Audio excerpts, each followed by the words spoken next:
সেবার মনোভাব রাখতে হবে। অপরের বিচার করতে যেও না, একতা থাকলেই লোকে বুঝতে পারবে তোমরা আমার শিষ্য। মার্ক রচিত মঙ্গল সমাচার 8 অধ্যায় 14 থেকে 21 পদ। ফরিসীদের ভণ্ডামি আর হেরোদের পার্থিব আসক্তির সম্বন্ধে যিশুর সতর্কবাণী। সেদিন নৌকোয় উঠবার সময় শিষ্যেরা রুটি নিয়ে যেতে ভুলে গিয়েছিলেন। দেখা গেল নৌকোয় তাদের কাছে একটার বেশি দুটো রুটিও নেই। সেই সময় যিশু তাদের সতর্ক করে দিয়ে বললেন, দেখো, ফরিসীদের খামির আর হেরোদের খামিরের ব্যাপারে তোমরা কিন্তু সাবধান থেকো। তারা নিজেদের মধ্যে বলাবলি করলেন, আমাদের কাছে রুটি নেই বলেই উনি বোধহয় ওই কথাটা বললেন। তারা কি বলাবলি করছেন বুঝতে পেরে যিশু বললেন, তোমাদের কাছে যে রুটি নেই তা নিয়ে বলাবলি করার কি আছে? এখনো কি আসল কথাটা তোমরা ধরতে পারছো না? তোমরা কি এখনো বুঝতে পারছো না? তাহলে তোমাদের মনটা কি একেবারেই অন্ধ?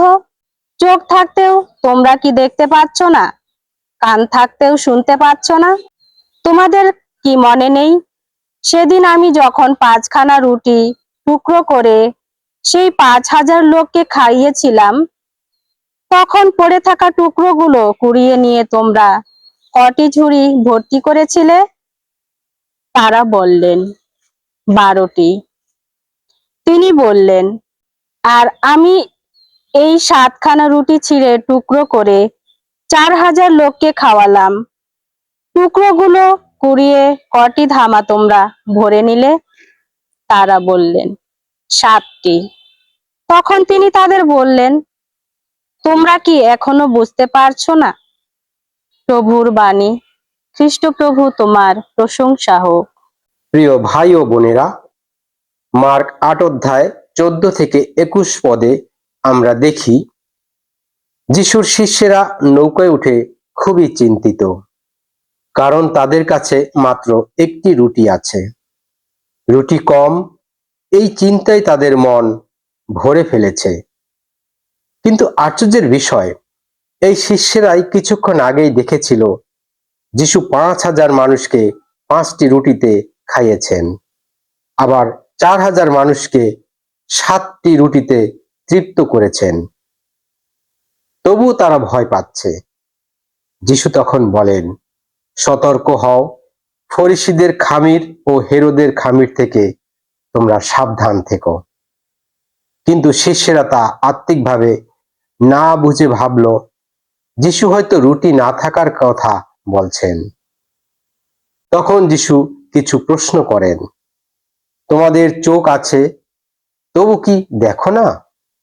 কান আছে তবু কি শোনো না? তোমরা কি এখনো স্মরণ করো না? প্রিয়জনেরা, এই প্রশ্নগুলো আজ আমাদের প্রতিও করা হয়। আমরাও কি অনেক সময় ঈশ্বরের অতীত কাজ ভুলে যাই?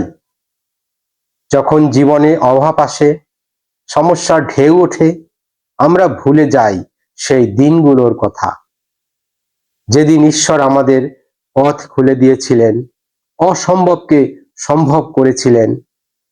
শিষ্যদের সমস্যা ছিল রুটির অভাব নয়, সমস্যা ছিল স্মৃতির অভাব এবং একই সাথে বিশ্বাসের দুর্বলতা। আজ ঈশ্বর আমাদের বলতে চান, বিশ্বাস মানে শুধু অলৌকিক ঘটনা দেখা নয়, বিশ্বাস মানে সেই ঘটনাগুলো মনে রাখা এবং বর্তমান সংকটেও সেই ঈশ্বরের উপর নির্ভর করা। আর যিশু খামিরের কথা বলেছিলেন, কারণ খামির অল্প হলেও পুরো আটা ফুলিয়ে দেয়। ফরিসীদের খামির মানে ভণ্ডামি, অহংকার, অবিশ্বাস। এই খামির যদি আমাদের হৃদয়ে ঢুকে পড়ে, তাহলে আমরা ঈশ্বরের কাজ দেখেও বিশ্বাস হারিয়ে ফেলি।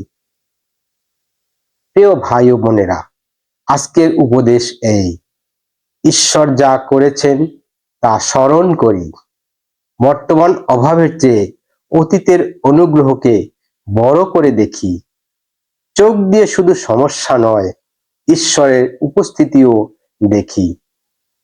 কারণ যিনি গতকাল রুটি বাড়িয়েছেন তিনি আজও আমাদের জীবনের অভাব পূরণ করতে সক্ষম। তাই আসুন আমরা এই সময় প্রার্থনা করি, প্রেমময় পিতা, তুমি আমাদের বিশ্বাসকে জাগরিত করে তোলো।